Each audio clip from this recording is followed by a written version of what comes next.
السلام عليكم ورحمة الله وبركاته. أعوذ بالله من الشيطان الرجيم. بسم الله الرحمن الرحيم. الحمد لله رب العالمين. اللهم صل على سيدنا محمد وعلى آل سيدنا مولانا محمد. رب اشرح لي صدري ويسر لي أمري واحلل عقدة من لساني يفقهوا قولي. أعوذ بكلمات الله التامة من كل شيطان وهامة ومن كل عين لامة ولا حول ولا قوة إلا بالله العلي العظيم. ബഹുമാന്യരായ മുഅ്മിനീങ്ങളെ മുഅ്മിനാത്തുകളെ, പരിശുദ്ധ ഖുർആനിലെ 237 പേജാണ് റൈഹാൻ ഖുർആൻ ക്ലാസ്സിൽ ഇന്ന് നമുക്ക് പഠിക്കാനുള്ളത്. അല്ലാഹു തആല നമ്മുടെ ഈ ക്ലാസ് സ്വാലിഹായ ഒരു അമലായി ഖബൂൽ ചെയ്യട്ടെ. നമ്മൾ ദുആ ചെയ്യാൻ കടപ്പെട്ട എല്ലാ ആളുകൾക്കും, പ്രത്യേകിച്ച് നമ്മുടെ മാതാപിതാക്കൾ, ഉസ്താദന്മാർ, മുഫസ്സിരീങ്ങൾ, പണ്ഡിതന്മാർ, ഈ ക്ലാസ് കേൾക്കുന്നവർ, പിന്നീട് റെഫർ ചെയ്യുന്നവർ, നമ്മുടെ ദുആ കൊണ്ട് വസിയത്ത് ചെയ്തവർ, ഇതിനുവേണ്ടി അധ്വാനിക്കുന്നവർ, എല്ലാവർക്കും അല്ലാഹു തആല രണ്ട് ലോകത്തും ഖൈറ് പ്രദാനം ചെയ്യട്ടെ. ആമീൻ യാ റബ്ബൽ ആലമീൻ. ആദ്യമായി 237 പേജിൻ്റെ പാരായണമാണ് നിർവഹിക്കുന്നത്. അഊദു ബില്ലാഹി മിനശ് ശൈത്വാനിർ റജീം. ബിസ്മില്ലാഹിർ റഹ്മാനിർ റഹീം. ഫലമ്മാ ദഹബൂ ബിഹി വഅജ്മഊ അൻ യജ്അലൂഹു ഫീ ഗയാബത്തിൽ ജുബ്ബ് വഅവഹൈനാ ഇലൈഹി ലതുനബ്ബിഅന്നഹും ബിഅംരിഹിം ഹാദാ വഹും ലാ യശ്ഉറൂൻ. وجاءوا أباهم عشاء يبكون قالوا يا أبانا إنا ذهبنا نستبق وتركنا يوسف عند متاعنا فأكله الذئب وما أنت بمؤمن لنا ولو كنا صادقين. وجاءوا على قميصه بدم كذب قال بل سولت لكم أنفسكم أمرا فصبر جميل والله المستعان على ما تصفون. وجاءت سيارة فأرسلوا واردهم فأدلى دلوه قال يا بشرى هذا غلام وأسروه بضاعة والله عليم بما يعملون. وشروه بثمن بخس دراهم معدودة وكانوا فيه من الزاهدين.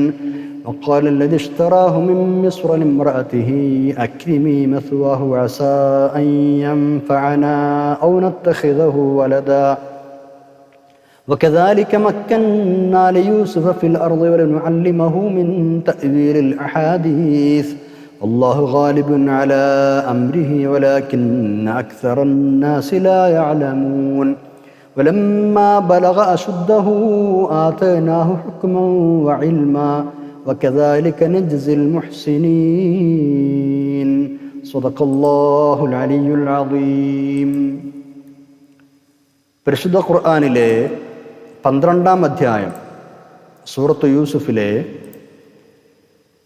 15 മുതൽ 22 വരെയുള്ള 8 ആയത്തുകളാണ് നമ്മൾ ഓതി വെച്ചത്. 12-ാമത്തെ ജുസ്ഇൽ 237-ാമത്തെ പേജ്. മഹാനായ യൂസുഫ് നബി അലൈഹിസ്സലാം, യാക്കൂബ് നബി അലൈഹിസ്സലാം, അവരുടെ സഹോദരന്മാർ, ഇവരുടെ ചരിത്ര സംഭാഷണങ്ങളും സകലങ്ങളൊക്കെ നമ്മൾ പറഞ്ഞുകൊണ്ടിരിക്കുന്നത്.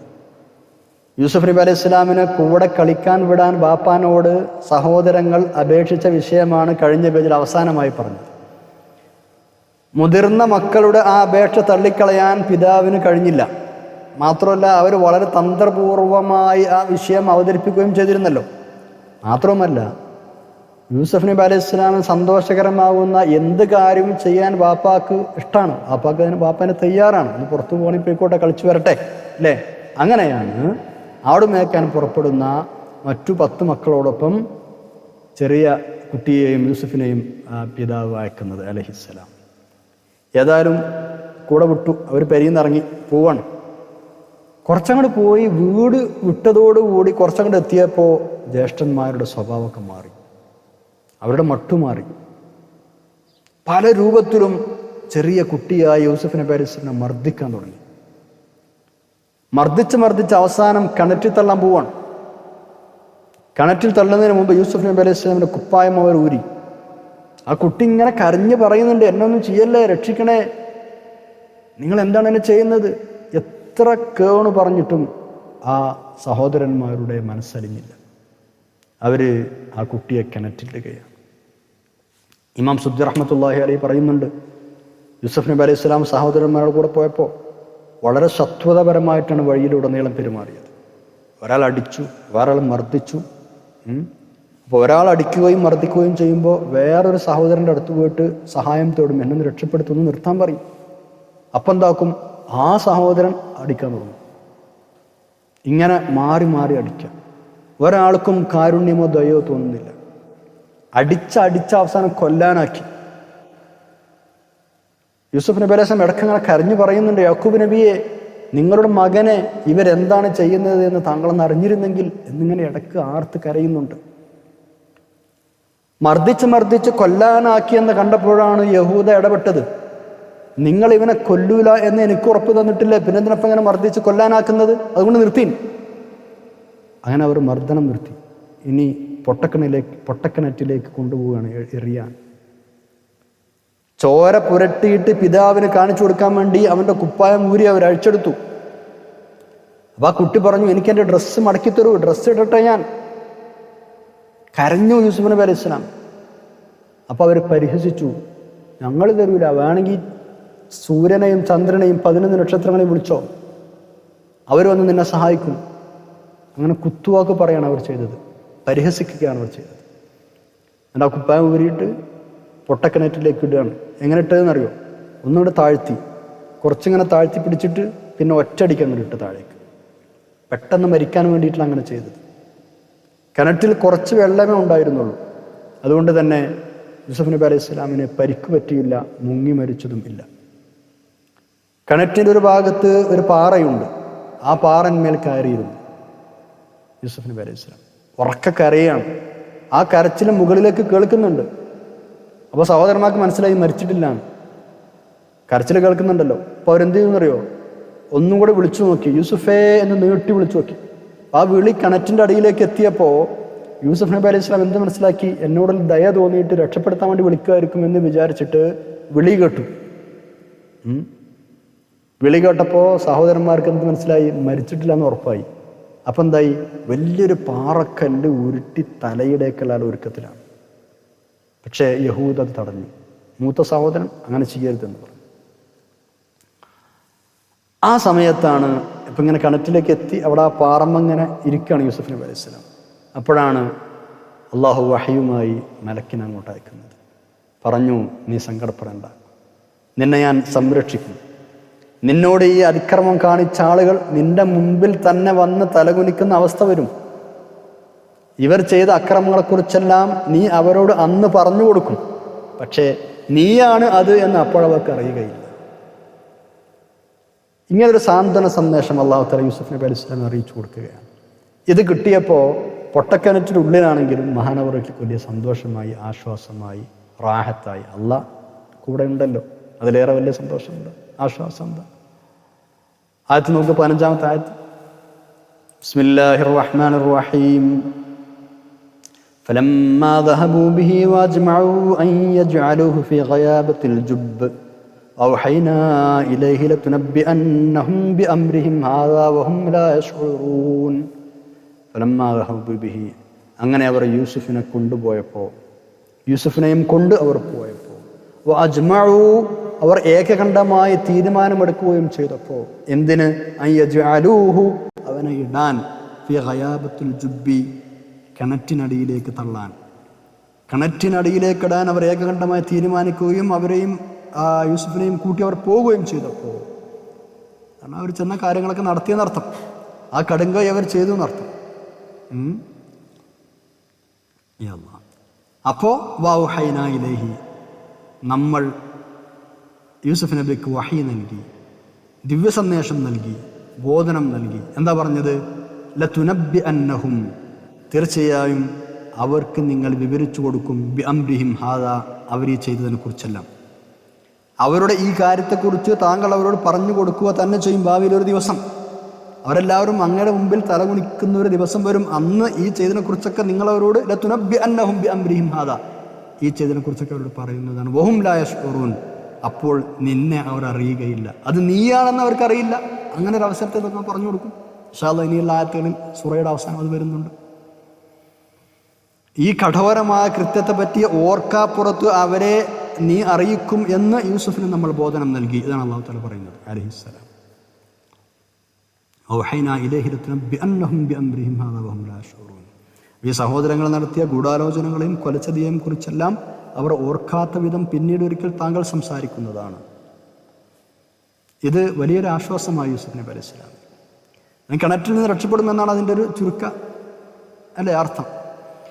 മൂസാ നബി അലൈഹി സ്വലാമിനെ പ്രസവിച്ചപ്പോൾ ഫിർഔന്റെ ആളുകൾ കുട്ടിയെ കൊല്ലുമോ എന്ന് പേടിച്ചിരുന്ന ഉമ്മാനോട് അല്ലാഹു തആല കുട്ടിയെ പെട്ടിയിലാക്കി പുഴയിൽ എറിയാൻ പറഞ്ഞു അല്ലേ. അങ്ങനെ പറഞ്ഞു കുട്ടിയെ ഞാൻ തിരിച്ചു തരൂട്ടോ എന്ന്. അങ്ങനെ വഹി കൊടുത്തിരുന്നു അല്ലേ. വഹൈനാ ഇലാ ഉമ്മി മൂസ എന്നാണ് അവിടെ അല്ലാഹു തആല പറഞ്ഞത്. അതേപോലെയാണ് ഇവിടെയും വഹൈനാ ഇലൈഹി. യൂസുഫ് നബി അലൈഹി സ്വലാം നമ്മൾ സന്ദേശം നൽകി. നിന്റെ സ്ഥിതിഗതികൾ എന്താണെന്നും മറ്റും അവർക്ക് അറിഞ്ഞുകൂടാത്ത ഒരവസരത്തിൽ അവരുടെ ഈ ചെയ്തികളെപ്പറ്റി നീ അവരെ ഓർമ്മിപ്പിക്കും. ഇത് പിന്നീട് ഈജിപ്തിൽ വെച്ച് സംഭവിച്ചിട്ടുണ്ട്. 58-59 ആയത്തുകളിൽ ആവശ്യം ഇൻഷാ അല്ലാഹ് ഇനി വരുന്നുണ്ട്, നമുക്ക് അവിടെ പഠിക്കാം. ഇനി നമ്മൾ അടുത്ത ആയത്തിലേക്ക് കടക്കുന്നു, 16-17 ആയത്തുകളിലേക്ക്.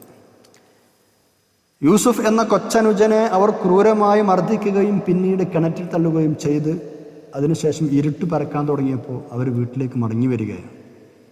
കരഞ്ഞിട്ടാണ് വരുന്നത്. മക്കളെല്ലാവരും കൂടും കൂട്ടൻ നിലവിളിയുമായി കരഞ്ഞു ആർത്ത് വരുന്നത് കണ്ടപ്പോൾ സ്വാഭാവികമായും ബാപ്പാക്ക് പേടിയായി. എന്താ പറ്റി മക്കളെ, എല്ലാ ആപത്തും സംഭവിച്ചോ? ഇവർ പറഞ്ഞു ഇല്ല. എവിടെ യൂസുഫ്? അവിടെ യൂസുഫിനെ കാണാനല്ലോ. അപ്പോൾ അവർ പറഞ്ഞു പാപ്പാ ഞങ്ങൾ അമ്പെയ്തും മറ്റുമൊക്കെ മരുഭൂമിയിലൂടെ അങ്ങനെ ഓടി ഓടി നടന്ന് യൂസുഫിൽ നിന്ന് അകന്നുപോയി.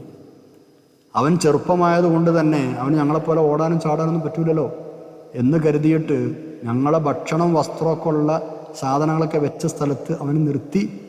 അവിടെ അവനെ നിർത്തിയിരുന്നത്. ഞങ്ങളങ്ങനെ ഓടി ഓടി അവനിൽ നിന്ന് അകന്നുപോയി.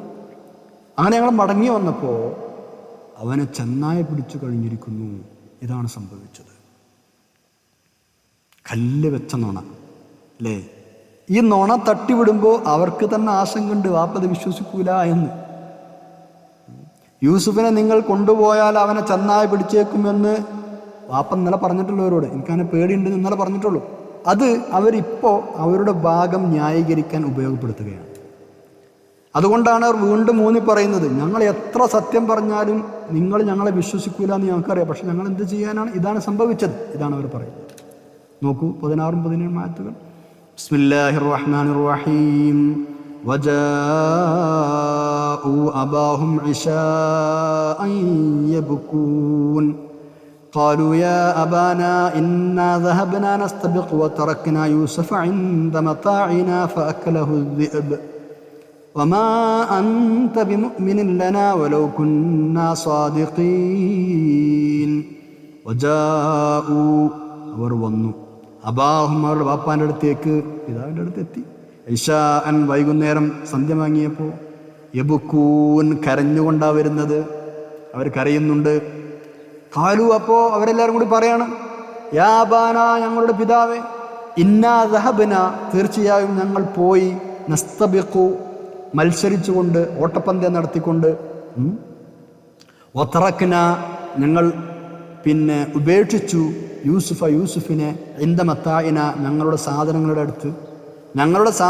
അടുത്ത് യൂസുഫിനെ നിർത്തിയിട്ട് ഞങ്ങൾ ഓട്ടപ്പന്തയത്തിന് പോയി. അങ്ങനെ ഞങ്ങൾ തിരിച്ചു വന്നപ്പോൾ ഫഅക്കലഹു الذئب. ഞാൻ ഓട്ടപ്പന്തയത്തിന് പോകുമ്പോൾ സ്വാഭാവികമായിട്ടും ഇങ്ങനെ കുറേ ദൂരെ പോകുമല്ലോ.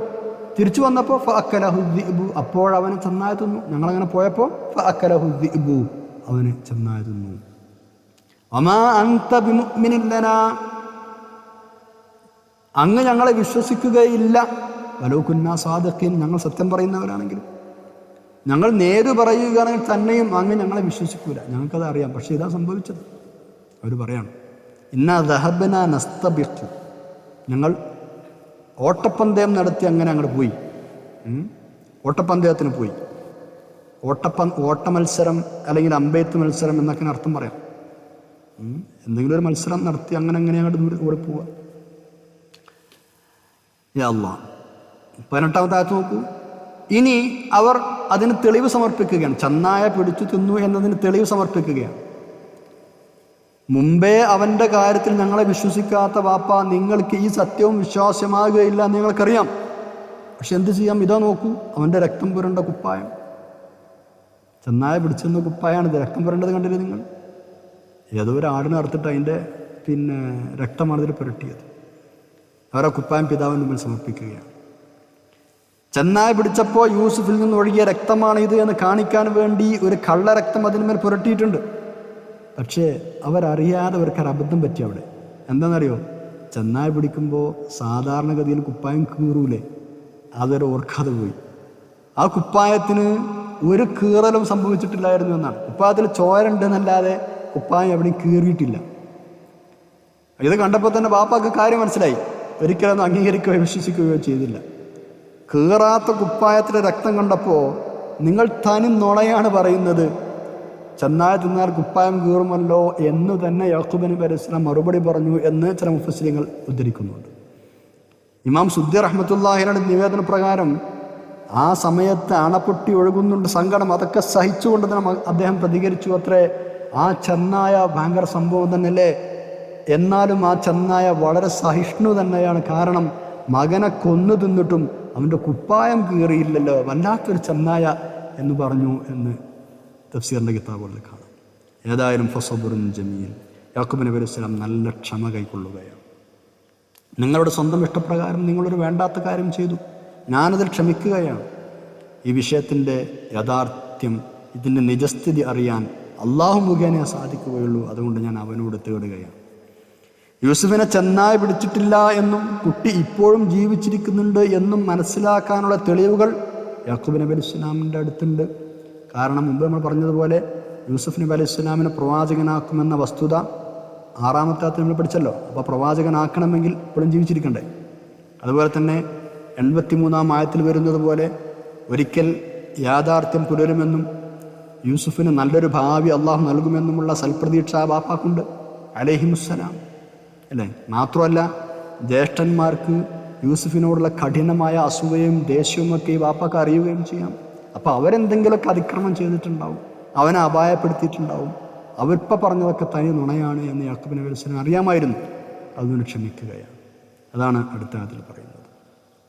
ബിസ്മില്ലാഹിർ റഹ്മാനിർ റഹീം. വജാഉ അലാ ഖമീസിഹി ബിദമിൻ കദിബ് ഖാല ബൽ സവ്വലത് ലക്കും അൻഫുസുകും അംറാ ഫസബ്റുൻ ജമീൽ വല്ലാഹുൽ മുസ്തആനു അലാ മാ തസിഫൂൻ. വജാഉ, അവർ വന്നു, അലാ ഖമീസിഹി, യൂസുഫിൻ്റെ കുപ്പായവുമായി, ബിദമിൻ കദിബിൻ, വ്യാജരക്തം പുരട്ടിയിട്ട്. യൂസുഫ് നബി അലൈഹി സ്വലാമിൻ്റെ കുപ്പായത്തിന്മേൽ വ്യാജരക്തം പുരട്ടിയിട്ടാണ് അവർ വന്നത്. ഓക്കെ. ഖാല, അത് കണ്ടപ്പോൾ അവർ പറഞ്ഞത് വിഷയം പറഞ്ഞപ്പോൾ യാക്കൂബ് നബി അലൈഹി സ്വലാം പ്രതികരിച്ചു, ബൽ, അല്ല, നിങ്ങളെ പറഞ്ഞതുപോലെ ഒന്നല്ല കാര്യം. സവ്വലത്തുലക്കും അംഫുസുക്കും അംറ, നിങ്ങൾക്ക് ഒരു കടും കൈ ഭംഗിയായി തോന്നി എന്ന് മാത്രം. ബൽ, അല്ല, നിങ്ങൾ പറഞ്ഞത് ഞാൻ സ്വീകരിക്കില്ല. ബൽ സവ്വലത്തുലക്കും അംഫുസുക്കും അംറ, എന്തോ ഒരു കടുങ്കം ചെയ്യാൻ സ്വന്തം ഹൃദയങ്ങൾ നിങ്ങളെ പ്രേരിപ്പിച്ചു, അത് വളരെ നല്ലതായി നിങ്ങൾക്ക് തോന്നുകയും ചെയ്തു. അതാ, നിങ്ങൾക്ക് നിങ്ങളുടെ നഫ്സുകൾ ഒരു കാര്യം തോന്നിപ്പിച്ചു, നിങ്ങളതങ്ങനെ ചെയ്യുകയും ചെയ്തു. അതാണ് ശരിക്കുള്ള അർത്ഥം. ബൽ സവ്വലത്തുലക്കും അംഫുസുക്കും അംറ. സവ്വലത്ത് എന്നൊക്കെ പറഞ്ഞാൽ സവ്വലത്ത് അംഫുസുക്കും, നിങ്ങളുടെ നഫ്സുകൾ നിങ്ങളെ പ്രേരിപ്പിച്ചു, നിങ്ങൾക്ക് തോന്നിപ്പിച്ചു എന്നൊക്കെ അർത്ഥം. അപ്പോൾ ഒരു കടുങ്കയും ചെയ്യാൻ നിങ്ങൾക്ക് ആണ് തോന്നി, അത് ഭംഗിയായി നിങ്ങൾക്ക് തോന്നുകയും നിങ്ങളത് ചെയ്യുകയും ചെയ്തു. അത്ര സംഭവിച്ചിട്ടുള്ളൂ. എനിക്കറിയാം എന്താ സംഭവിച്ചത്. നിങ്ങൾ പറഞ്ഞ പോലെ നല്ല കാര്യങ്ങൾ. അതാണ് ബൽ എന്നതിൻ്റെ ആശയം. അപ്പോൾ ഫസബ്റുൻ ജമീൽ, അതുകൊണ്ട് നന്നായി ക്ഷമിക്കുക തന്നെ. ഞാൻ നന്നായി ക്ഷമിക്കുകയാണ്, ഞാൻ ക്ഷമിക്കുകയാണ്. വല്ലാഹുൽ മുസ്തആനു അലാ മാ തസിഫൂൻ, നിങ്ങൾ ഈ പറയുന്ന കാര്യങ്ങളിലൊക്കെ എനിക്ക് സഹായം അർത്ഥിക്കാനുള്ളത് അള്ളാഹു മാത്രമേ, അള്ളാഹുവിനോട് മാത്രമാണ്. ഫസബ്റുൻ ജമീൽ, അതിനാൽ ഞാൻ ഭംഗിയായ ക്ഷമയാണ് കൈക്കൊള്ളുന്നത്. വല്ലാഹുൽ മുസ്തആനു അലാ മാ തസിഫൂൻ. അലാ മാ തസിഫൂൻ എന്ന് പറഞ്ഞാൽ നിങ്ങൾ പറയുന്നതിൻ്റെ യാഥാർത്ഥ്യം കണ്ടുപിടിക്കാൻ സഹായം അർത്ഥിക്കപ്പെടുന്നവൻ അള്ളാഹു തന്നെയാണ്. മുസ്തആൻ എന്ന് പറഞ്ഞാൽ സഹായം അർത്ഥിക്കപ്പെടുന്നവൻ, സഹായം ചോദിക്കപ്പെടുന്നവൻ അള്ളാഹു മാത്രമാണ്. അലാ മാ തുസ്ഫുൻ, നിങ്ങൾ ഈ പറയുന്ന കാര്യങ്ങളുടെ യാഥാർത്ഥ്യം എന്താണെന്നൊക്കെ കണ്ടുപിടിക്കാൻ ഞാൻ അള്ളാഹുവിനോട് സഹായം അർത്ഥിക്കുകയാണെന്ന് ചുരുക്കം. ഒരു കാര്യം ഇവിടെ പ്രത്യേകം ശ്രദ്ധിക്കും. യാക്കൂബ് നബി അലൈഹി ഇസ്ലാമിൻ്റെ ഈ മക്കളെല്ലാം പ്രവാചകന്മാരായിരുന്നു എന്ന് ചില ചരിത്രകാരന്മാർ പറയുന്നുണ്ട്. അത് ശരിയല്ല. ഈ 10 മക്കളും ഇവരെല്ലാവരും പ്രവാചകന്മാരായിരുന്നു എന്ന് ചില ആളുകൾ പറയുന്നുണ്ട്. അത് ശരിയല്ല, അതിനൊരു തെളിവും ഇല്ല. സൂറത്തുൽ ബഖറയിലെ 136-ാം ആയത്തിൻ്റെ ബാഹ്യാർത്ഥം മനസ്സിലാക്കിയാണ് അവരങ്ങനെ പറയുന്നത്. ബിസ്മില്ലാഹിർ റഹ്മാനിർ റഹീം. ഖൂലു ആമന്നാ ബില്ലാഹി വമാ ഉൻസില ഇലൈന വമാ ഉൻസില ഇലാ ഇബ്രാഹീമ വഇസ്മാഈല വഇസ്ഹാഖ വയഅഖൂബ വൽ അസ്ബാത്തി വമാ ഊതിയ മൂസാ വഈസാ വമാ ഊതിയ നബിയ്യൂന മിർ റബ്ബിഹിം ലാ നുഫർരിഖു ബൈന അഹദിൻ മിൻഹും വനഹ്നു ലഹു മുസ്ലിമൂൻ. ഈ ആയത്തിൻ്റെ ബാഹ്യാർത്ഥം മനസ്സിലാക്കിയാണ് ഈ ചരിത്രകാരന്മാരൊക്കെ അങ്ങനെ പറയുന്നത്. അത് തെറ്റാണ്. ഇവിടെ ഓരോരുത്തർ അങ്ങനെ പറഞ്ഞതിന് ശേഷം, അതായത് അള്ളാഹുവിലും ഞങ്ങൾക്ക് അവതരിപ്പിക്കപ്പെട്ടതിലും വിശ്വസിച്ചിരിക്കുന്നു. ഇബ്രാഹിം, ഇസ്മായിൽ, ഇസ്ഹാഖ്, യാക്കൂബ് എന്നിവർക്കും യാക്കൂബിൻ്റെ സന്തതികൾക്കും അവതരിപ്പിക്കപ്പെട്ടതിലും ഞങ്ങൾ വിശ്വസിച്ചിരിക്കുന്നു. ഈ ആയത്തിൻ്റെ ബാഹ്യാർത്ഥം എന്താണ്? യാക്കൂബ് നബി അലൈഹി ഇസ്ലാമിൻ്റെ സന്താനങ്ങൾ പ്രവാചകന്മാരായിരുന്നു എന്ന് പറയാം. കാരണം യാക്കൂബ് നബി അലൈഹി ഇസ്ലാമിൻ്റെ മക്കൾക്കും അവതരിപ്പിക്കപ്പെട്ടതിൽ എന്നാണ് അത് അർത്ഥം വെക്കുന്നത്. വൽ അസ്ബാത്ത് എന്നതിന്, അസ്ബാത്ത് എന്ന് പറഞ്ഞാൽ യാക്കൂബിൻ്റെ സന്തതികൾ, യാക്കൂബ് നബി അലൈഹി ഇസ്ലാമിൻ്റെ മക്കൾ. അപ്പോൾ ഇവർ പറയാണ് ആ മക്കൾക്ക് അവതരിപ്പിക്കപ്പെട്ടു എന്ന് പറഞ്ഞാൽ അപ്പോൾ അവരും പ്രവാചകന്മാരായിരുന്നു എന്ന്. ഇവിടെ അസ്ബാത്ത് എന്നതിന് ഉദ്ദേശം യാക്കൂബ് നബി അലൈഹി ഇസ്ലാമിൻ്റെ സന്തതികൾ എന്ന് പറഞ്ഞത് നേരെ മക്കൾ എന്നല്ല എൻ്റെ അർത്ഥം. സാധാരണ നമ്മൾ പ്രയോഗിക്കുന്ന നേർക്ക് നേരെയുള്ള സന്താനങ്ങൾ എന്നല്ല ഉദ്ദേശം. സന്തതി പരമ്പരയായ ഗോത്രങ്ങൾ എന്നാണ് ഉദ്ദേശം. ഇതാണ് അതിൻ്റെ ശരിയായ തഫ്സീർ. അൽ അസ്ബാത്ത് എന്ന് പറഞ്ഞാൽ ഇത് കുറേ സ്ഥലത്ത് ഈ പ്രയോഗമുണ്ട്. ഈ പറയപ്പെട്ട ആയത്തിലുണ്ട്, അൽ ബഖറ 140-ലുണ്ട്, ആൽ ഇമ്രാൻ 84-ലുണ്ട്, അന്നിസാ 163-ലുണ്ട്. അൽ അസ്ബാത്ത് ഇവിടെയൊന്നും യാക്കൂബ് നബി അലൈഹി ഇസ്ലാമിൻ്റെ നേർക്ക് നേരെയുള്ള മക്കൾ എന്നല്ല അർത്ഥം. ആ സന്താന പരമ്പര, ആ ഗോത്രങ്ങൾ എന്നാണ് എൻ്റെ അർത്ഥം. യാക്കൂബ് നബി അലൈഹി ഇസ്ലാമിൻ്റെ ഈ മക്കളെല്ലാം പ്രവാചകന്മാരായിരുന്നു എങ്കിൽ, അല്ലെങ്കിൽ ഭാവിയിൽ ആകുമായിരുന്നു എങ്കിൽ പോലും നമ്മളിവിടെ കണ്ടതുപോലെയുള്ള സ്വഭാവദൂഷ്യങ്ങളും ചീത്ത പ്രവൃത്തികളും തോന്നിവാസങ്ങളും ഒന്നും അവരൊന്നും ഉണ്ടാവില്ലല്ലോ. അങ്ങനെ ഉണ്ടാവും. പ്രവാചകന്മാർ ചെറുപ്പത്തിലും തെറ്റുകളിലേക്ക് പോകാത്ത ആളുകളാണ്. അസൂയ, ഗൂഢാലോചന, കൊല്ലാൻ തീരുമാനിക്കുക, നുണ പറയുക, നിരപരാധിയായ സ്വന്തം സഹോദരൻ മരണത്തിലേക്കെറിയുക, ഇതൊക്കെയാണ് പ്രവാചകന്മാരുടെ ഭാഗത്ത് ഉണ്ടാവുക. അതൊക്കെ മഹാപാതകങ്ങളല്ലേ. ഈ പ്രവാചകന്മാരാകാൻ പോകുന്നവരുടെ ഭാഗത്ത് എങ്ങനെ ഉണ്ടാവുക? അപ്പോൾ ഈ ചരിത്രകാരനുടെ വാദം തെറ്റാണ്. മഹാനായ ഇബ്നു കസീർ റഹ്മത്തുള്ളാഹി അലൈഹി പറയുന്നത് പോലെ യൂസുഫ് നബി അലൈഹി ഇസ്ലാമിൻ്റെ ഈ സഹോദരന്മാർ നബിമാരായിരുന്നു എന്നതിന് യാതൊരു തെളിവുമില്ല. ഈ പശ്ചാത്തലങ്ങളിൽ നിന്ന് വ്യക്തമാകുന്നത് അതിനെതിരാണ് താനും. അപ്പോൾ ആ ഒരു വിഷയം സാന്ദർഭികം മനസ്സിലാക്കാനാണ് അത് പറഞ്ഞത്. ഇനി നമ്മൾ 19-ാമത്തെ ആയത്തിലേക്ക് കടക്കുകയാണ്. കിണറ്റിലെറിഞ്ഞ ശേഷം എന്താണ് സംഭവിച്ചത്? അതാണ് ഇനി പറയുന്നത്. കിണറ്റിൽ ഒരു പാറമനം കയറിയിരിക്കുകയാണ് യൂസുഫ് നബി അലൈഹി സ്വലാം, അല്ലേ? അങ്ങനെയാണ് ആ വഴിയിലൂടെ ഒരു യാത്രാ സംഘം കടന്നു പോകുന്നത്. അവർക്ക് വെള്ളം വേണം. അപ്പോൾ കിണർ കണ്ടപ്പോൾ ആ കിണറ്റിൻ്റെ അടുത്തേക്ക് വെള്ളം എടുക്കാൻ വേണ്ടി ആളെ വിട്ടു. ആ ആൾ കിണറ്റിൻ്റെ അടുത്ത് വന്ന് കിണറ്റിൻ്റെ കരയിലെത്തിയിട്ട് കിണറ്റിലേക്ക് ബക്കറ്റ് താഴ്ത്തുകയാണ്. ആ ബക്കറ്റ് ഇങ്ങനെ താഴ്ന്നു വരുന്നത് കണ്ടപ്പോൾ പാറയിൽ ഇരിക്കുന്ന യൂസുഫ് നബി അലൈഹി സ്വലാം അതിൽ കയറി പിടിച്ചു. അതിൽ കയറിയിരുന്നു. ഇത് ആ ബക്കറ്റ് താഴ്ത്തിയ ആൾ ശ്രദ്ധിക്കുകയും ചെയ്തു. പെട്ടെന്നൊരു കനം വരല്ലേ, അയാൾ ശ്രദ്ധിച്ചു. യാദൃച്ഛികമായ ഒരു കുട്ടി ഇതാ കിണറ്റിൽ, അതും അതിസുന്ദരനായ ഒരു കുട്ടി. അയാൾ ആകെ അത്ഭുതപ്പെട്ട് സന്തോഷം കൊണ്ട് വിളിച്ചു പറഞ്ഞു പോയി, ആ സന്തോഷം, ഇതാ ഒരു കുട്ടി എന്നാൽ വിളിച്ചു പറഞ്ഞു പോയി, ഉറക്കെ പറഞ്ഞു പോയി. അപ്പോൾ ഈ വെള്ളം കോരിയുടെ ഈ ശബ്ദം കേട്ട് കൂടെയുള്ള ആളുകളൊക്കെ വേഗം അങ്ങോട്ട് ഓടിച്ചെന്ന് നോക്കി. അപ്പോഴേക്കും യൂസുഫ് നബി അലൈഹി സ്വലാം ആ കയറിൽ പിടിച്ച് മുകളിലേക്ക് കയറിയിട്ടുണ്ട്. ആ ബക്കറ്റമ്മൻ പിടിച്ച് മേലേക്ക് എത്തിയിട്ടുണ്ട്. അതിസുന്ദരനായൊരു കുട്ടി. അവരിങ്ങനെ ആലോചിച്ചു, വിട്ടയക്കണോ വേണ്ട. പിന്നെ കൂടുതലൊന്നും ആലോചിച്ചില്ല. വിട്ടയക്കുകയോ അതല്ലെങ്കിൽ കൂടുതൽ അന്വേഷിക്കുകയോ ചെയ്യാതെ അടിമയാക്കി വിൽക്കാമെന്ന് കരുതി ഒളിപ്പിച്ചു വെച്ചു. ഒരു കച്ചവടച്ചരക്കാക്കി അടിമച്ചന്തയിൽ കൊണ്ടുപോയി വിൽക്കാമെന്ന് കരുതി ഒളിപ്പിച്ചു വെച്ചു. അവർ കയ്യിൽ വെച്ചു. മാത്രമല്ല കൂടെയുള്ള മറ്റ് യാത്രക്കാരെയോ ആളുകളെയോ ഒന്നും ഇങ്ങനൊരു കുട്ടിയെ കിട്ടിയ വിവരം അറിയിച്ചതുമില്ല. അതാണ് ഒളിപ്പിച്ചു വെച്ചു നിർക്കാറാണ്. ഇനി എല്ലാവരും അറിഞ്ഞിട്ട് പ്രശ്നമുണ്ട. അപ്പോൾ വളരെ രഹസ്യമായിട്ട് ആ കുട്ടിയെ സാധനങ്ങൾ കൂട്ടത്തിൽ വെച്ചിട്ട് ഇനി അടിമച്ചന്തയിലെത്തുമ്പോൾ വിൽക്കാമെന്ന് വിചാരിച്ചു വെച്ചു. ബാക്കിയുള്ള ആൾക്കാരൊന്നും പറഞ്ഞില്ല. പക്ഷെ അള്ളാഹു തആല പറയാണ്, അവരുടെ ഈ നീക്കങ്ങളും ചെയ്തികളുമൊക്കെ അള്ളാഹു സൂക്ഷ്മമായി അറിയുന്നുണ്ടായിരുന്നു. ഇതൊക്കെ എല്ലാം അള്ളാഹു തആല അറിഞ്ഞും കണ്ടും കൊണ്ട് തന്നെയാണ് നടക്കുന്നത്. ഇതിൻ്റെയൊക്കെ പിന്നിൽ അള്ളാഹുവിന് വലിയ യുക്തികൾ ഉണ്ട് എന്ന് റബ്ബ് പറയുകയാണ്. നോക്കൂ 19-ാമത്തെ ആയത്ത്. ബിസ്മില്ലാഹിർ റഹ്മാനിർ റഹീം.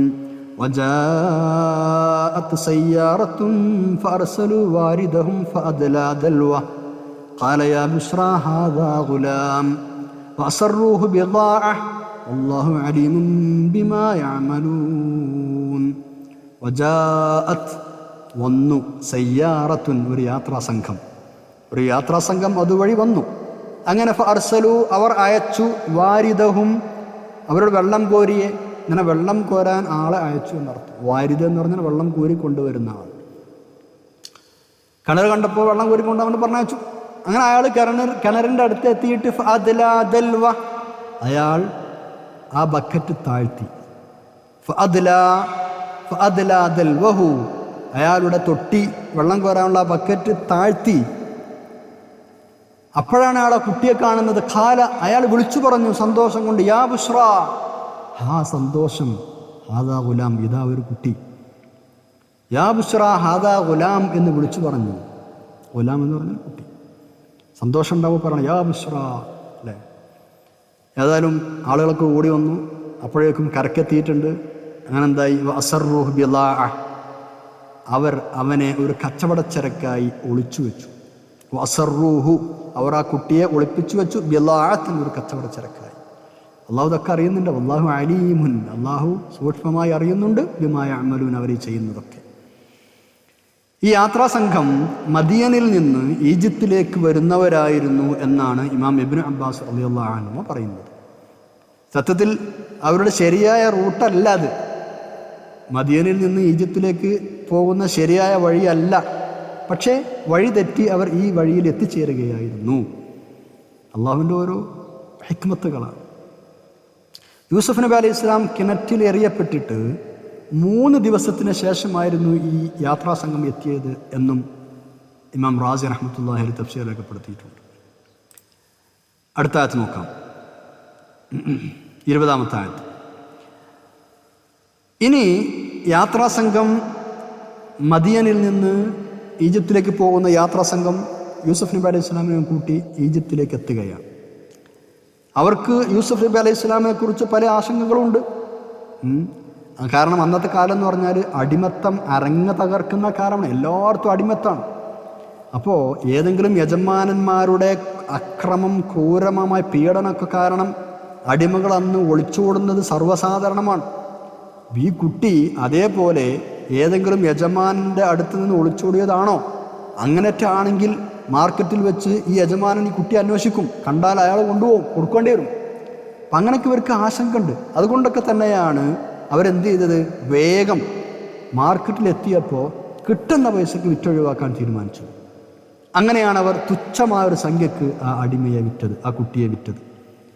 വലിയ സംഖ്യക്ക് വിൽക്കണം എന്നുള്ള താല്പര്യമോ വാശിയോ ഒന്നും അവർക്ക് ഉണ്ടായിരുന്നില്ല. എങ്ങനെയെങ്കിലും വിറ്റൊഴിവാക്കണം എന്നാണ്. കാരണം അഥവാ ഒളിച്ചോടിപ്പോകുന്ന അടിമക്കുട്ടിയാണെങ്കിൽ യജമാനം കണ്ട പ്രശ്നമാവില്ലേ. അതുകൊണ്ട് കിട്ടുന്ന വിലക്ക് എന്തായി, വിറ്റൊഴിവാക്കണം. അല്ലെങ്കിൽ അയാൾ കണ്ട ഒരു പൈസ പോലെ തിരിച്ചു കൊടുക്കേണ്ടി വരും. അതാണ് 20-ാമത്തെ ആയത്തിൽ പറയുന്നത്.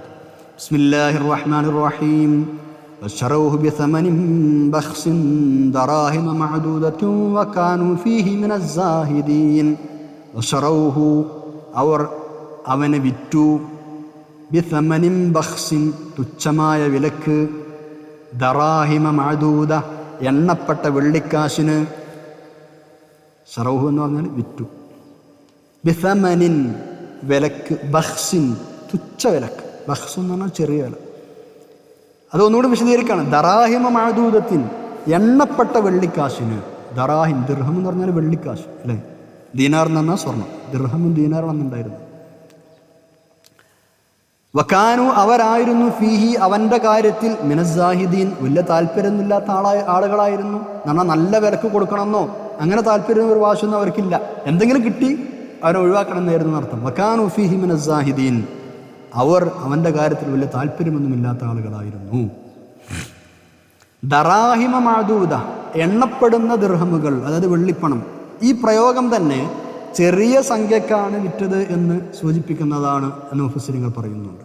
കാരണം കൂടുതൽ സംഖ്യ ഉണ്ടാവുമ്പോൾ അവർ തൂക്കുകയാണ് ചെയ്യുക, എണ്ണൂല. ചുരുങ്ങിയ സംഖ്യ മാത്രമാണ് എണ്ണുക. അപ്പോൾ എണ്ണപ്പെട്ട ചില ദിർഹമുകൾ എന്ന് പറഞ്ഞാൽ കുറഞ്ഞ സംഖ്യ എന്ന് മനസ്സിലാക്കാൻ കഴിയും. ദിർഹം 40 വരെയാണെങ്കിലും എണ്ണും, അവിടെ നിന്ന് അങ്ങോട്ട് അവർ തൂക്കി കണക്കാക്കും. അതുകൊണ്ടാണ് കുറഞ്ഞ ദിർഹമുകൾ എന്ന അർത്ഥത്തിൽ മഅദൂദത്തുൻ എന്ന് പറയാനുള്ള കാരണം. എത്ര രൂപക്കാണ് യൂസുഫ് നബി അലൈഹി സ്വലാം വിറ്റത് എന്നതിന് മുഫസ്സിറുകൾക്ക് വ്യത്യസ്ത അഭിപ്രായങ്ങളുണ്ട്. 40 40-ൽ താഴെയുള്ള വെള്ളിപ്പണത്തിനോ ആണ് വിറ്റത് എന്ന് ഈ ദറാഹിമ മഅദൂദ എന്ന പ്രയോഗത്തിൽ മനസ്സിലാക്കാം. കാരണം 40 വരെയുള്ള ദിർഹമുകളാണല്ലോ എണ്ണിക്കണക്കാക്കുക, ബാക്കി തൂക്കിയിട്ടാണ് കണക്കാക്കുക നമ്മൾ പറഞ്ഞു. അപ്പോൾ എണ്ണിക്കണക്കാക്കാവുന്ന ദിർഹമുകൾക്ക് വിറ്റു എന്നാണ് അല്ലാഹു തആല പറഞ്ഞത്. അപ്പോൾ 40 40-ൽ താഴെയോ ആണെന്ന് മനസ്സിലാക്കാം. ഏതായാലും 40 ദിർഹമിനാണ് വിറ്റത് എന്നാണ് ഇമാം ഇക്രിമ റഹ്മത്തുള്ളാഹി അലൈഹി അഭിപ്രായപ്പെടുന്നത്. 20-നാണ് വിറ്റത് എന്ന അഭിപ്രായമുണ്ട്. 12 ദിർഹമിനാണ് വിറ്റതെന്നൊക്കെ അഭിപ്രായങ്ങളുണ്ട്.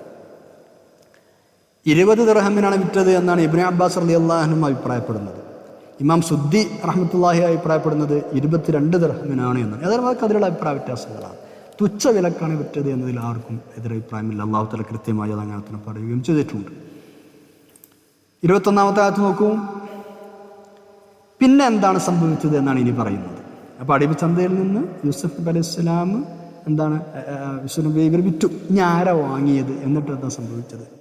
ഈജിപ്തുകാരനായ ഒരാളാണ് വാങ്ങിയത്. ആ വാങ്ങിയ ആളെ പേര് ഇവിടെ പറഞ്ഞിട്ടില്ല, പക്ഷെ മുഫസ്സിറുകൾ രേഖപ്പെടുത്തിയിട്ടുണ്ട്. ഖത്ഫീർ എന്നായിരുന്നു അത്ര അയാളുടെ പേര്. ഖത്ഫീർ, പൊത്തീഫർ എന്നാണ് ബൈബിളിൽ അയാളെക്കുറിച്ച് കാണുക. ഏതായാലും അയാൾ കാര്യപ്പെട്ട ആളാണ്. അവിടുത്തെ രാജാവിൻ്റെ ധനകാര്യമന്ത്രിയായിരുന്നു എന്നാണ്. അന്നത്തെ രാജാവായിരുന്ന റയ്യാൻ, അന്നത്തെ രാജാവിൻ്റെ പേരെന്താണ്? റയ്യാൻ. ആ റയ്യാൻ രാജാവിൻ്റെ ധനകാര്യമന്ത്രിയാണ് ഇയാൾ.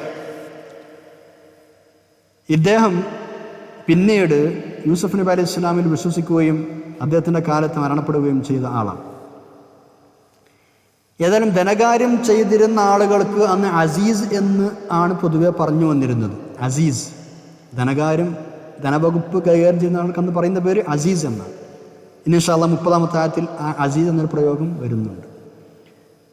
അപ്പോൾ ഏതായാലും ഇത്തരമൊക്കെ പരാമർശങ്ങളിൽ നിന്ന് ഈ വാങ്ങിയ ആൾ ഈജിപ്തിലെ വളരെ ഉന്നത പദവിയിലുള്ള ഒരാളായിരുന്നു എന്ന് മനസ്സിലാക്കാം. വേറെ അഭിപ്രായപ്രകാരം റയ്യാൻ രാജാവിൻ്റെ പ്രധാനമന്ത്രിയായിരുന്നു എന്നും പറയുന്നുണ്ട്. ഏതായാലും യൂസുഫ് നബി അലൈഹി സ്വലാം വാങ്ങിയപ്പോൾ ഇയാൾക്ക് മനസ്സിലായി ഇതൊരു സാധാരണ കുട്ടിയല്ല. മഹത്വത്തിൻ്റെ പല ലക്ഷണങ്ങളും ഈ കുട്ടിയിൽ കാണുന്നുണ്ട്. അതുകൊണ്ട് തന്നെ ഈ കുട്ടിയോട് ഒരു അടിമ എന്നുള്ള നിലയ്ക്ക് പെരുമാറരുത് എന്നും മാന്യമായ രീതിയിൽ പെരുമാറണമെന്നും വീട്ടിലെത്തിയിട്ട് ഭാര്യയോട് പറയുകയാണ്.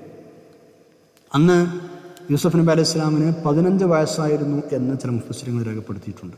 ഈ വയസ്സിൻ്റെ കാര്യത്തിലൊക്കെ അഭിപ്രായ വ്യത്യാസങ്ങൾ ധാരാളം ഉണ്ട് കേട്ടോ. ഈ ദമ്പതികൾക്ക്, അതായത് ഈ ധനകാര്യമന്ത്രി അസീസിനും ഭാര്യയ്ക്കും മക്കളില്ലാതിരുന്നത് കൊണ്ട് യൂസുഫിനെ അലൈഹിസ്സലാം വളർത്തുപുത്രനാക്കുന്ന കാര്യവും അവരിങ്ങനെ ചിന്തിച്ചിരുന്നു. ആ ഭാര്യയുടെ പേര് സുലൈഖ എന്നായിരുന്നു എന്നാണ്. റാഈൽ എന്നായിരുന്നു എന്നും റാഈലിൻ്റെ മറ്റൊരു പേരാണ് സുലൈഖ എന്നും അഭിപ്രായവും ഉണ്ട്. ഏതായാലും ഈജിപ്തിനെ സംബന്ധിച്ചിടത്തോളം അന്നത്തെ കാലത്ത് ഏറ്റവും പരിഷ്കൃതമായ സിവിലൈസ്ഡ് ആയൊരു നാടായിരുന്നു ഈജിപ്ത്. ലോകത്തിൻ്റെ പല ഭാഗങ്ങളിലുമുള്ള പരിഷ്കാരങ്ങളൊക്കെ പലരും പകർത്തിയെടുത്തത് ഈജിപ്തിൽ നിന്നാണ് എന്നൊക്കെ ചരിത്രങ്ങളിൽ കാണാം. അപ്പോൾ മഹാനായ യൂസുഫ് നബി അലൈഹി സ്വലാമിന് അല്ലാഹു തആല ഓരോ സംവിധാനങ്ങൾ ഇങ്ങനെ ഒരുക്കി കൊടുക്കുകയാണ്. വളരെ പരിഷ്കൃതമായ നാടായ ഈജിപ്തിലെ പരിഷ്കാരങ്ങൾ പലതും പഠിക്കാനും പരിചയിക്കാനും യൂസുഫ് നബി അലൈഹി സ്വലാമിന് അല്ലാഹു തആല സൗകര്യം ചെയ്തു കൊടുത്തു. മന്ത്രിയുടെ വീട്ടിൽ തന്നെ അവിടുത്തെ ഒരു അംഗമെന്ന നിലയിൽ അന്തസ്സോടെ ജീവിച്ചു. അള്ളാഹു കിണറ്റിൽ നിന്ന് രക്ഷിച്ചതുപോലെ ഈജിപ്തിൽ ഉന്നതമായ സ്ഥാനം നൽകുകയും ചെയ്തു. പിന്നീട് അങ്ങനെ സ്വപ്നങ്ങളുടെ വ്യാഖ്യാനം പഠിപ്പിച്ചു കൊടുത്തു. ജീവൻ വരെ നഷ്ടപ്പെടാവുന്ന അവസ്ഥകളിൽ നിന്നൊക്കെ രക്ഷപ്പെടുത്തി യൂസുഫ് നബി അലൈഹി സ്വലാമിനെ ഇങ്ങനെ മാന്യമായ ഒരു നിലയിലേക്ക് എത്തിച്ചതിൽ അള്ളാഹു ചില യുക്തികളും മറ്റുമൊക്കെ കണ്ടുവച്ചിട്ടുണ്ട്.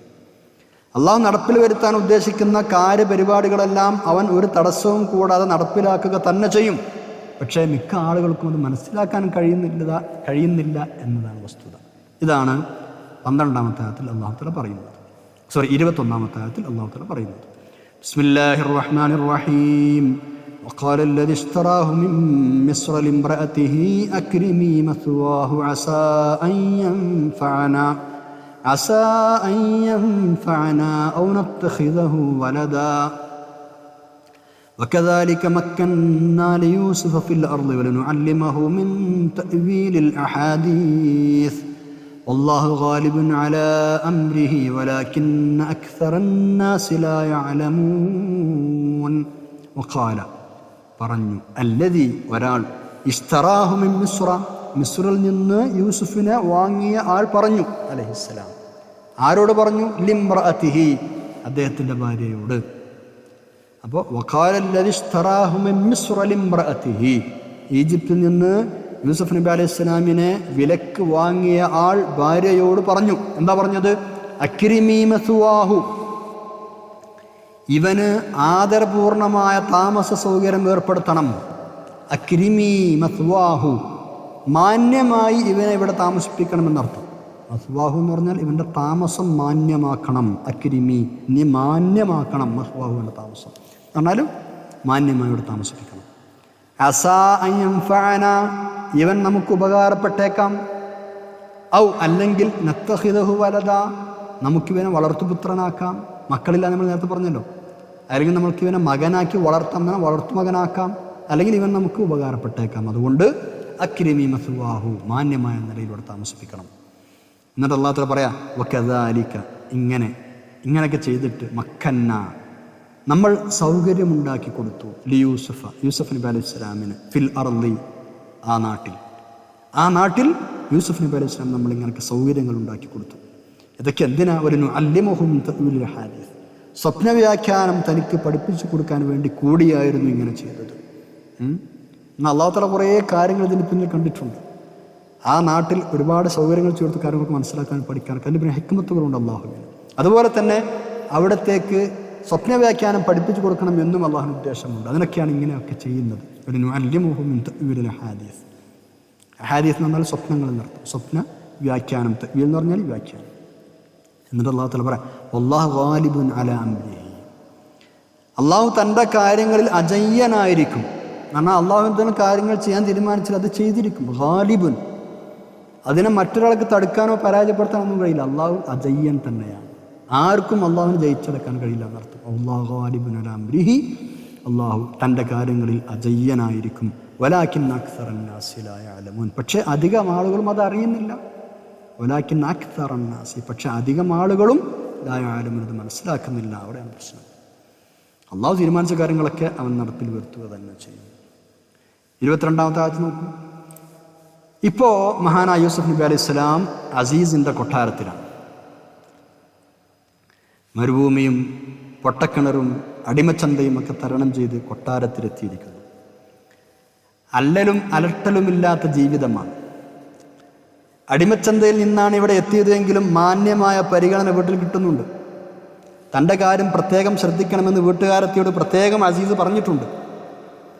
ഏതായാലും അവിടെ എങ്ങനെ വളരുകയാണ് യൂസുഫ് നബി അലൈഹിസ്സലാം. അവിടെ വെച്ചാണ് യൗവനത്തിൻ്റെ പരിപൂർണമായ ദശയിലേക്ക് മഹാനവർകൾ എത്തുന്നത്.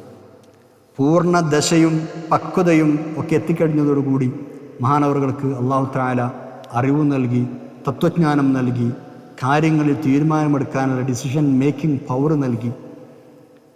എന്തെല്ലാം ത്യാഗങ്ങളും കഷ്ടപ്പാടുകളും അടിച്ചമർത്തലുകളൊക്കെ നേരിടേണ്ടി വന്നാലും നല്ല ആളുകൾക്ക് അല്ലാഹു തആല മോക്ഷവും സലാമത്തും അത്യുന്നതമായ പദവികളും നൽകി ആദരിക്കുക തന്നെ ചെയ്യും എന്നും അല്ലാഹു തആല ആയത്തിൻ്റെ അവസാനം പറയുന്നുണ്ട്. ബിസ്മില്ലാഹിർ റഹ്മാനിർ റഹീം വലമ്മാ ബലഗ അശുദ്ധഹു ആതൈനാഹു ഹുക്മൻ വഇൽമാ വകദാലിക നജ്സിൽ മുഹ്സിനീൻ. വലമ്മാ ബലഗ അശുദ്ധഹു അങ്ങനെ യൗവനം പ്രാപിച്ചപ്പോൾ യൂസുഫ് നബി അലൈഹിസ്സലാം യൗവനം പ്രാപിച്ചപ്പോൾ ആതൈനാഹു നമ്മൾ അദ്ദേഹത്തിന് നൽകി ഹുക്മൻ തത്വജ്ഞാനം നൽകി വഇൽമൻ അറിവും നൽകി. വകദാലിക അങ്ങനെയാണ് നജ്സി നമ്മൾ പ്രതിഫലം നൽകുന്നത്. വകദാലിക നജ്സി അങ്ങനെയാണ് നമ്മൾ പ്രതിഫലം നൽകുന്നത്. ആർക്ക്? അൽ മുഹ്സിനീൻ, നല്ല ആളുകൾക്ക്, ഉത്കൃഷ്ടന്മാരായ ആളുകൾക്ക്. വകദാലിക നജ്സിൽ മുഹ്സിനീൻ, ഉത്കൃഷ്ടന്മാർക്ക് അങ്ങനെയാണ് നാം പ്രതിഫലം നൽകുക. വലമ്മാ ബലഗ അശുദ്ധഹു, അശുദ്ധ അല്ലേ, ഈ ഒരു പദത്തിനാണ് ഇപ്പം നമ്മളിവിടെ യൗവനത്തിൻ്റെ പരിപൂർണ ദശ എന്നർത്ഥം നൽകിയത്. ശാരീരികവും മാനസികവുമായ പൂർണ്ണത പ്രാപിക്കുക, ഇതിനാണ് ബുലൂഗുൽ അശുദ്ധ് അല്ലെങ്കിൽ ബലഗ അശുദ്ധഹു എന്നൊക്കെ അറബിയിൽ പറയാം. ഇത് ഏകദേശം 30-നും 40-നും ഇടയ്ക്കുള്ള പ്രായത്തിലായിരിക്കുമെന്നാണ്. ഒരു നിശ്ചിത വയസ്സിൽ പരിമിതമല്ല. വലമ്മ ബലഗ അശുദ്ധഹു, ബലഗ അശുദ്ധം എന്ന് പറഞ്ഞാൽ ഈ പറയപ്പെട്ട ഒരു യൗവനത്തിൻ്റെ പരിപൂർണ ദശ എന്നർത്ഥം. ഈ സമയത്താണ് മഹാനവറുകൾക്ക് അല്ലാഹു തആല ഹുക്മ് നൽകിയത്, ഇൽമും നൽകിയത്. ഹുക്മ് എന്ന പദത്തിന് തത്വജ്ഞാനം, പ്രവാചകത്വം എന്നൊക്കെ അർത്ഥം കൊടുത്ത ആളുകളുണ്ട്. അതായത് അപ്പം എന്തായിരിക്കും അർത്ഥം? ആത്തന ഹുക്മിനോ ഇൽമ എന്ന് പറഞ്ഞാൽ അദ്ദേഹത്തിന് നമ്മൾ തത്വജ്ഞാനവും അറിവും നൽകി എന്ന് പറഞ്ഞതിൻ്റെ ഉദ്ദേശം പ്രവാചകത്വം നൽകി എന്നാണ് അവരുടെ അഭിപ്രായ പ്രകാരം. അപ്പോൾ 30-33 വയസ്സുള്ളപ്പോൾ തന്നെ പ്രവാചകത്വം ലഭിച്ചിരുന്നു എന്ന് ചില ആളുകൾ ഇതിൻ്റെ അടിസ്ഥാനത്തിൽ അഭിപ്രായപ്പെടുന്നുണ്ട്. ഓക്കെ. മറ്റൊരു കൂട്ടർ പറയുന്നത് പ്രവാചകത്വം പിന്നീടാണ് നൽകപ്പെട്ടത് എന്നാണ്. ഇമാം സമഖ്ശരി റഹ്മത്തുള്ളാഹി അലൈഹി പറയുന്നത് ഇങ്ങനെയാണ്: 17-ാമത്തെ വയസ്സിലാണ് ഈജിപ്തിലെ അസീസ് വാങ്ങിയത്. 13 വർഷം അവിടെ താമസിച്ചു. 30-ാമത്തെ വയസ്സിൽ റയ്യാൻ രാജാവിൻ്റെ മന്ത്രിയായി. 33-ാം വയസ്സിൽ ഹിക്മത്തും ഇൽമും എല്ലാം നൽകപ്പെടുകയും ചെയ്തു. ഈ വയസ്സിൻ്റെയും വർഷങ്ങളൊക്കെ കണക്കിൽ വ്യത്യസ്ത അഭിപ്രായങ്ങളുണ്ട്. നമ്മൾ നേരത്തെ പറഞ്ഞിട്ടുണ്ട്. പല മുഫസ്സിറുകളും പല അഭിപ്രായങ്ങൾ രേഖപ്പെടുത്തിയിട്ടുണ്ട്. പലൊന്നും പ്രധാനമായിട്ട് നമ്മളതിന് വിഷയം മനസ്സിലാക്കുക. ഇനി പറയുന്നത് മഹാനവറുകൾ അസീസിൻ്റെ വീട്ടിൽ മാന്യമായി താമസിച്ചുകൊണ്ടിരിക്കുന്ന ആ സമയത്ത് ഉണ്ടായ വളരെ പ്രധാനപ്പെട്ട ഒരു സംഭവമാണ്. അതാണ് അടുത്ത പേജിലുള്ളത്. ഇൻഷാ അല്ലാഹ് നമുക്ക് അവിടെ പഠിക്കാം. ഇന്ന് നമുക്ക് പഠിക്കാനുള്ളത് ഇത്രയുമാണ്. ഇൻഷാ അല്ലാഹ് ദുആ ചെയ്ത് പിരിയാം. അൽഹംദുലില്ലാഹി റബ്ബിൽ ആലമീൻ. അല്ലാഹുമ്മ സ്വല്ലി അലാ സയ്യിദിനാ മുഹമ്മദിൻ വഅലാ ആലി സയ്യിദിനാ മൗലാനാ മുഹമ്മദ്. അള്ളാഹു ഞങ്ങൾ പറഞ്ഞതും പഠിച്ചതുമെല്ലാം സ്വാലിഹായ അമലായി ഖബൂൽ ചെയ്യണം. മഹാന്മാരായി പ്രവാചകന്മാരുടെ കൂടെ ഞങ്ങളെ ഇന്ന് സ്വർഗ്ഗത്തിൽ ഒരുമിച്ച് കൂട്ടിത്തരണം. അല്ലാഹ് ഹിസാബില്ലാതെ സാദിഖ അദാബില്ലാതെ സ്വർഗ്ഗത്തിലെത്തിക്കണം തമ്പുരാന്. അള്ളാഹു ഞങ്ങൾ ദുആ ചെയ്യാൻ കടപ്പെട്ട എല്ലാവർക്കും നീ പുറത്തു കൊടുക്കണം തമ്പുരാന്. പ്രത്യേകിച്ച് ഞങ്ങൾ മാതാപിതാക്കൾ, ഉസ്താദുമാർ, മുഫസ്സിറുകൾ, പണ്ഡിതന്മാർ, ഈ ക്ലാസ് കേൾക്കുന്ന ആളുകൾ, അവർക്കൊക്കെ നീ ഖൈർ നൽകണം തമ്പുരാന്. ദുആ കൊണ്ട് വസിയത്ത് ചെയ്ത ഒരുപാട് ആളുകൾ, എല്ലാവർക്കും സലാമത്തും ശിഫയും സറാഹത്തും സന്തോഷവും നൽകണം തമ്പുരാന്. രോഗികൾക്ക് ശിഫ നൽകണേ അല്ലാഹ്. ഞങ്ങളൊക്കെ ആഖിബത്ത് നന്നാക്കണം തമ്പുരാന്. നിൻ്റെ ദീനിനും ഇൽമിനും ഖുർആനും ഒരുപാട് കാലം ഇഖ്ലാസോട് ഖിദ്മത്തുള്ള അവസരം നൽകണം റഹ്മാനെ. ഞങ്ങളെ മാതാപിതാക്കൾക്ക് പുറത്തു കൊടുക്കണം റഹ്മാൻ. റബ്ബി ഇർഹംഹുമാ കമാ റബ്ബയാനി സഗീറ. اللهم اجعل جمعنا هذا جمعا مرحوما وتفرقنا من بعده تفرقا معصوما ولا تجعل اللهم فينا ولا منا ولا معنا شقيا ولا مطرودا ولا محروما. ربنا آتنا في الدنيا حسنة وفي الآخرة حسنة وقنا عذاب النار. ربنا تقبل منا إنك أنت السميع العليم وتب علينا إنك أنت التواب الرحيم. آمين برحمتك يا أرحم الراحمين. وصلى الله تعالى وسلم على خير خلق سيدنا محمد وعلى آله وصحبه أجمعين. سبحان ربك رب العزة عما يصفون وسلام على المرسلين والحمد لله رب العالمين. നിങ്ങളെല്ലാവരും ദുആ ചെയ്യണം. പരമാവധി ആളിലേക്ക് ഈ ക്ലാസ് എത്തിക്കണം ഇൻഷാ അല്ലാഹ്. സുബ്ഹാനക അല്ലാഹുമ്മ വബിഹംദിക അഷ്ഹദു അൻ ലാ ഇലാഹ ഇല്ല അൻത അസ്തഗ്ഫിറുക വഅതൂബു ഇലൈക്. അസ്സലാമു അലൈക്കും വറഹ്മത്തുള്ളാഹി വബറകാതുഹു.